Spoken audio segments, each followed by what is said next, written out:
So hey guys, welcome back to our channel corporate to crop.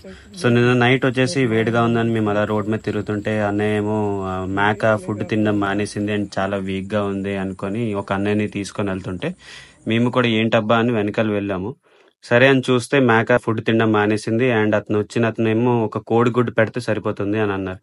మీరు సరిగ్గా గమనిస్తే ఆ కోడిగుడ్డు కూడా నాటుకోడి గుడ్డు పెడుతున్నారు.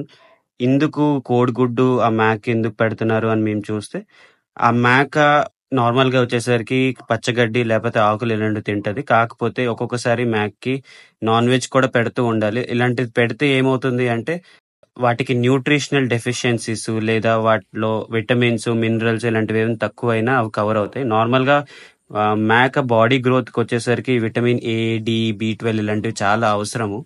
సో మ్యాక్ కి నార్మల్ గా ఆకులు వీటి నుంచి అవి దొరకవు. సో ప్రోటీన్ కోసము వాటి హెల్త్, వాటి స్కెలిటల్ స్ట్రక్చర్ వాటన్నిటి కోసం ఇది కోడిగుడ్డు అనేది వేస్తారు. కాకపోతే కోడిగుడ్డు అనేది ప్రతి రోజు లేకపోతే వీక్ కి 2-3 సార్లు అలాగ వేయకూడదు. మంత్ కి వచ్చేసి ఒకసారో 2 సార్లు వేస్తారు. ఎందుకంటే మేక డైజెస్టివ్ సిస్టమ్ పాడవకుండా ఉండడానికి, ప్లస్ వాటికి అప్పుడప్పుడు న్యూట్రిషన్స్ అందితే చాలు. సో ఈ వీడియోలో మీరు చూస్తున్నట్టుగా అయితే నాకైతే కొత్తగా అనిపించింది, అందుకనే మీతో కూడా షేర్ చేసుకుందామని ఈ వీడియో నేను చేసి పెడుతున్నాను.